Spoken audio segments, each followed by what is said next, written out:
মাধব পদুঙুচি মকরন্দ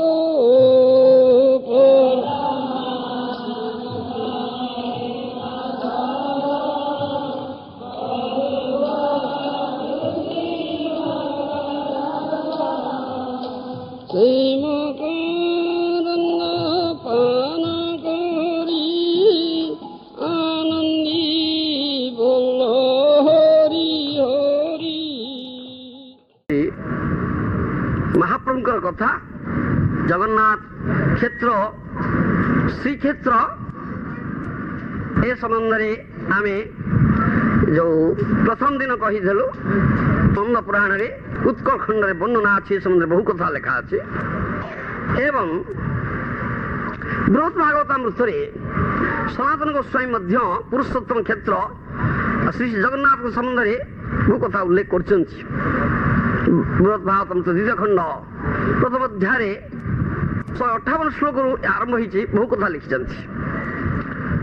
ଲେଖିଛନ୍ତି ସମୁଦ୍ର କୂଳରେ ନୀଳାଚଳ ପର୍ବତ ଉପରେ ପୁରୁଷୋତ୍ତମ କ୍ଷେତ୍ରରେ ଦାରୁ ବିଗ୍ରହ ଉପରେ ସାକ୍ଷାତ ଭଗବାନ ଶ୍ରୀ ଶ୍ରୀ ଜଗନ୍ନାଥ ଦେବ ବିରାଜମାନ ଅଛନ୍ତି। ବଡ଼ ବିଭୂତିଶାଳୀ ଅଟନ୍ତି। ସର୍ବଦା ସେ ଭକ୍ତ ବତ୍ସଳ ସେବକ ବତ୍ସଳ ଓଡ଼ିଶା ରାଜ୍ୟକୁ ସ୍ୱୟଂ ପାଳନ କରନ୍ତି। ସେ ନିଜ ମହିମା ନିଜେ ପ୍ରକାଶ କରୁଛନ୍ତି। ସେଠାରେ ସ୍ୱୟଂ ଲକ୍ଷ୍ମୀ ଦେବୀ ଭୋଗ ସାମଗ୍ରୀ ରନ୍ଧନ କରନ୍ତି, ତାହାକୁ ଜଗନ୍ନାଥ ଦେବ ସ୍ୱୟଂ ଭୋଜନ କରନ୍ତି। ଅବଶିଷ୍ଟ ପ୍ରସାଦ ଭକ୍ତମାନଙ୍କୁ ଦିଅନ୍ତି, ବାଣ୍ଟନ୍ତି, ଯାହାକି ଦେବ ଦୁର୍ଲଭ ବସ୍ତୁ ଅଟେ। ଏହାକୁ ମହାପ୍ରସାଦ କୁହାଯାଏ। ଯେତେବେଳେ ପ୍ରସ୍ତୁତ କରାଯାଉଛି, ଜଗନ୍ନାଥଙ୍କ ରୋଷଶାଳା ଅଛି, ଅଦ୍ଭୁତ ଭାବରେ ସେଠି ପାକ କରାଯାଉଛି।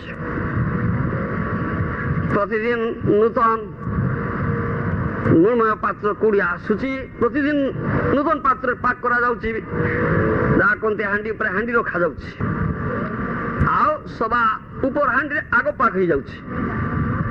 ଆସ୍ତେ ଆସ୍ତେ ଗୋଟି ଗୋଟି ଗୋଟି ଶେଷ ହାଣ୍ଡିଟା ଶେଷକୁ ପାକ ହଉଛି। ଏ ଅଦ୍ଭୁତ ଏଇ ଜଗନ୍ନାଥଙ୍କର ପାକଶାଳାରେ, କାରଣ ଲକ୍ଷ୍ମୀ ସ୍ୱୟଂ ପାକ କରୁଛନ୍ତି। ଆଉ ଜଗନ୍ନାଥଙ୍କୁ ଅର୍ପଣ କରିବାକୁ ନିଆଯାଉଛି। ପ୍ରତିଦିନ କେତେ ପ୍ରକାର ସର୍ବଚେଷ୍ୟ ଲେହ୍ୟ ପେୟ ଚତୁର୍ବିଧ ସାମଗ୍ରୀ ପ୍ରସ୍ତୁତ ହଉଛି। ଜଗନ୍ନାଥ ଭୋଜନ କରୁଛନ୍ତି।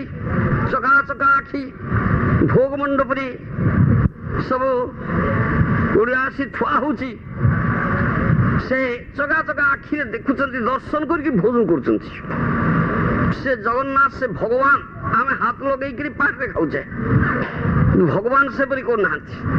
ସାଧାରଣ ଲୋକ ଏ କଥା ବୁଝିପାରେ ନା। ଆରେ କେମିତି ଖାଉଛନ୍ତି କିରେ, ଆରେ କେମିତି ଭୋଜନ କରୁଛନ୍ତି, କାହିଁ କ'ଣ ତୁମେ ସାଧାରଣ ଲୋକ ବୁଝିପାରିବନି କି? ଭଗବାନ ତ ତୁମ ଆମ ଆଜ୍ଞା ଲୋକ ନୁହନ୍ତି, ପ୍ରାକୃତ ନୁହନ୍ତି। ଚିଦାନନ୍ଦ ସଚିଦାନନ୍ଦମୟ ବିଗ୍ରହ, ଈଶ୍ୱର ପରମ କୃଷ୍ଣ ସଚିଦାନନ୍ଦ ବିଗ୍ରହ, ଅନାଦିରାଜ ଗୋବିନ୍ଦ ସର୍ବକାରଣ କାରଣ। ବ୍ରହ୍ମସଂହିତାରେ କୁହାଯାଇଛି ସନ୍ମୟ ଚିନ୍ମୟ ଆନନ୍ଦମୟ ବିଗ୍ରହ, ସର୍ବକାରଣ କାରଣ ସେ କୃଷ୍ଣ ପରମେଶ୍ୱର ଗୋବିନ୍ଦ। ସେ ତା ମାନବ ଜ୍ଞାନ ନୁହନ୍ତି। ସେ ଯେକୌଣସି ଇନ୍ଦ୍ରିୟ ସାହାଯ୍ୟରେ ଯେକୌଣସି କ୍ରିୟା କରିପାରିବେ, ଯେକୌଣସି ଇନ୍ଦ୍ରିୟ ସାହାଯ୍ୟରେ ଯେକୌଣସି କ୍ରିୟା କରି। ଅଙ୍ଗାନି ଯସ୍ୟ ସକଳ ଇନ୍ଦ୍ରିୟ ପ୍ରତିପନ୍ତି ପଶ୍ୟନ୍ତି ପାନ୍ତି କଳୟନ୍ତି, ଏସବୁ ବ୍ରହ୍ମସଂହିତାରେ କୁହାଯାଇଛି। ଅଙ୍ଗାନି ଯସ୍ୟ ସକଳ ଇନ୍ଦ୍ରିୟ ପ୍ରତିପନ୍ତି, ଯେକୌଣସି ଅଙ୍ଗରେ ଯେକୌଣସି ଇନ୍ଦ୍ରିୟରେ ଯେକୌଣସି କ୍ରିୟା କରିବେ। ଅର୍ଥାତ୍ ଚକ୍ଷୁରେ ଦର୍ଶନ କରିକିରି ଇକ୍ଷଣ କରିକିରି ସେ ଭୋଜନ କରିପାରନ୍ତି। ଚକା ଚକା ଆଖିରେ ଚାହିଁ ଯୋଉ ଭୋଗ ଦ୍ରବ୍ୟ ନିବେଦନ କରାଯାଇଛି, ତ ଭୋଜନ କରିଦଉଛନ୍ତି। ଏ କଥା ଅଛି। ସେ ଭୋଜନ ଯଦି କରିଦେଲେ ତାହେଲେ ତ ସବୁ ଶେଷ ହେଇଯାଆନ୍ତା, ସବୁ ଖାଇଦେଲେ। ପୁଣି ସେ ପାତ୍ର ପରିପୂର୍ଣ୍ଣ ହିଁ ରହିଯାଉଛି କେମିତିକା? ଏଇଟା କ'ଣ କଥା? ସେ ଭୋଜନ କରନ୍ତି, ପୁଣି ଭକ୍ତ ବତ୍ସଳ ସେବକ ବତ୍ସଳ ହେଇଥିବା ହେତୁ ତାଙ୍କର ଭକ୍ତ ସେବକ ମାନଙ୍କ ପାଇଁ ଅଗଣିତ ଭକ୍ତ ସମବେତ ହେଇଛନ୍ତି ଜଗନ୍ନାଥ କ୍ଷେତ୍ରରେ। ପୃଥିବୀର ସବୁ ପ୍ରାନ୍ତରୁ ଆସିଛନ୍ତି ଲକ୍ଷ ଲକ୍ଷ ଭକ୍ତ। ଜଗନ୍ନାଥଙ୍କର ପ୍ରସାଦ ମହାପ୍ରସାଦ ପାଇଁ ଲାଳାୟିତ ଅଛନ୍ତି। ତେଣୁ ଜଗନ୍ନାଥ ଭକ୍ତ ବତ୍ସଳ ସେବକ ବତ୍ସଳ ଜଗନ୍ନାଥ ତାଙ୍କର ଭକ୍ତ ମାନଙ୍କ ପାଇଁ से पुणी भरी दियंती ता होची प्रसाद महाप्रसाद ता नाम होय महाप्रसाद साधारण खाद्य नुहे ता साधारण खाद्य नुहे सेदिपाई ताको साधारण खाद्य हिसाब जदि केही व्यवहार करे बा भावना से अपराधी होय सेदिपाई महाप्रसाद सेवन पूर्व सावधान कर दिया जाए साधु सावधान महाप्रसादे गोविंदे नाम ब्रह्मणि वैष्णवे स्वल्प पुण्यवतांग नरो विश्वास नैव जायते ये कथा कहा जाए साधु सावधान सावधानी भोजन करो कोना महाप्रसादे गोविंदे नाम ब्रह्मणि वैष्णवे स्वल्प पुण्यवतांग नरो विश्वास नैव महाप्रसाद गोविंद नाम ब्रह्म वैष्णव एवं एसब अप्राकृत वस्तु याकू प्राकृत धारणा करिब ना प्राकृत धारणा कले अपराध हो जीव सेदिपाई अप्राकृत वस्तु ये महाप्रसाद ये प्राकृत खाद्य नुहे साधारण भात डाली तरकारी नुहे स्वयं भगवान जगन्नाथ याकू आस्वादन करछन्ति ये होची कथा से होची महाप्रसाद अप्राकृत वस्तु